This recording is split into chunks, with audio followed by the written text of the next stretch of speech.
الحمد لله وحده والصلاة والسلام على من لا نبي بعده. أهلا بكم متابعين الكرام، متابعين قناة لمسة.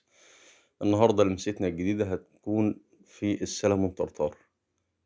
السلمون طرطار هو طبق فرنسي، وأي حاجة طرطار هي بتستوي بالحمضيات، بتستوي بالليمون والملح والخل إن شاء الله، بالصوص بتاعه اللي هو صوص الفيرج. هو صوص فرنسي، طبق فرنسي، طبق مشهور، طبق عالمي. إن شاء الله أتمنى ينال إعجابكم، إن شاء الله أكون قدمت لكم فكرة جديدة. المكونات بتاعتنا اللي هنستخدمها: معانا أفوكاتو، معانا كيوي، معانا ليمون، معانا فلفل أخضر، فلفل أحمر، فلفل أصفر، معانا البقدونس، معانا طبعا الليمون، هنحتاج ليمون كتير، معانا البصل. دي المكونات بتاعة الصوص وبتاعة الطبق بتاع السلمون الترتار إن شاء الله. معانا الفلفل الأحمر هنقطعه برنواز ناعم، ده اللي هنستخدمه في صوص الفيرج. صوص الفيرج ده اللي هو مصطحب مع مع السلمون ترتار. هنقطع الفلفل زي ما حضراتكم شايفين، طبعًا جوليان ناعم كده، ماشي. وبعد كده نيجي مقطعينه برنواز. طبعًا لمّا نيجي نقطع أي فلفل ألوان، باخلّي الجلد الناعم من تحت، علشان السكينة لمّا تيجي تقطّع ما تعورنيش، تمام. يعني الجنب اللي هو الداخلي بيبقى من فوق، اللي هتنزل عليه السكينة. باقطّعهم برنواز، ده هنستخدمه طبعًا للصوص زي ما قُلت لحضراتكم، اللي هو صوص الفيرج. أنا باقطّع 3 أنواع الفلفل معايا كده بالشكل ده، جوليان وبعد كده برنواز، ماشي. وبعد كده البصل برضه هنقطّعه برضه فينو، أو اللي هو في ناعم، يعني تقطيعة ناعمة كده. كل المكونات دي هنحطها على بعضها: البصل، الفلفل الألوان، البقدونس، الكيوي. كل المكونات دي هنحطها على بعضها في البولة كده بالشكل ده. هنقشّر طبعًا الكيوي، معانا واحدة كيوي، ماشي. وهنقطّعها slice. بعد كده هنقطّعها البرنواز الناعم خالص، ماشي. اتقطّعت معانا بقت بالشكل ده. ونفرم البقدونس فرم ناعم، أو عادي يعني فرم خشن ناعم، أي حاجة مش تفرق. دي المكونات بتاعتنا، اللي هو الفلفل الألوان الأحمر والأصفر والأخضر، والكيوي والبصل وال والبقدونس. هنيجي بقى في طاسة على النار ونحط زيت زيتون، تمام. بنحط زيت زيتون بالشكل ده، كمية كده، وبنحط كل المكونات دي مرة واحدة. يعني مش البصل الأول ولا الكلام ده الأول، لأ.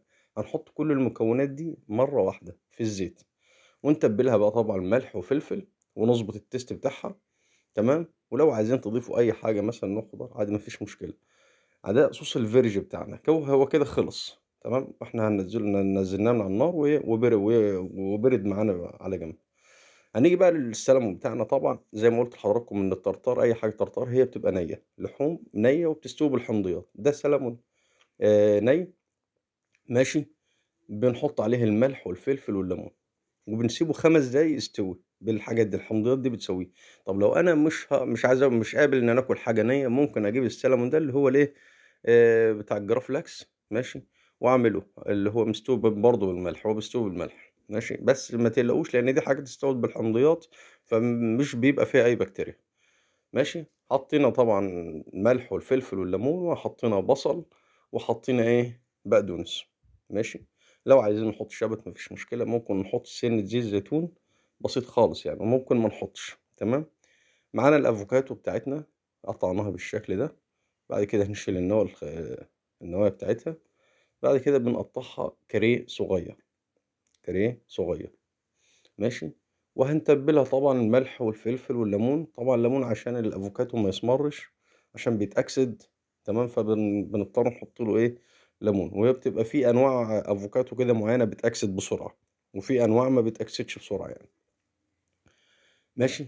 هنجيب بقى الفورمة، الطبق ده الطبق بتاعنا، وبنجيب الفورمة آآ على حسب حجم الفورمة اللي عايزينها، ممكن صغيرة ممكن كبيرة، ما فيش مشكلة من حجم الفورمة يعني، تمام. وبنحط الأفوكاتو بتاعتنا من تحت. إحنا هنعمل طبقتين، هنحط الأفوكاتو بالشكل ده، ونضغط عليه ضغطة بسيطة، طلع بقى معانا بالشكل ده.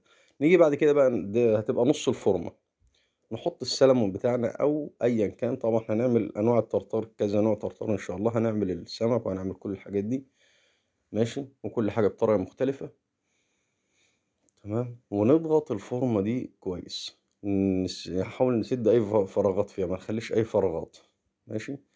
حشيناها وضغطناها كويس. أهم حاجة إن الطرطار لازم يتضغط، لازم يتضغط عشان ما يفرولش ويقع مننا.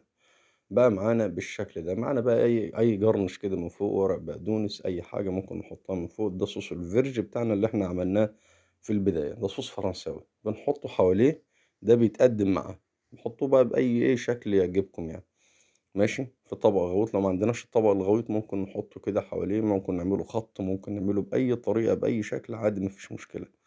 تمام. أشكركم شكرا جزيلا، أتمنى يكون نال إعجابكم، أتمنى أكون قدمت لكم حاجة مفيدة. ولو عجبكم الفيديو وعجبكم الطبق، ما تنسوش تشتركوا في القناة وتعملوا تعملوا لايك. شكرا.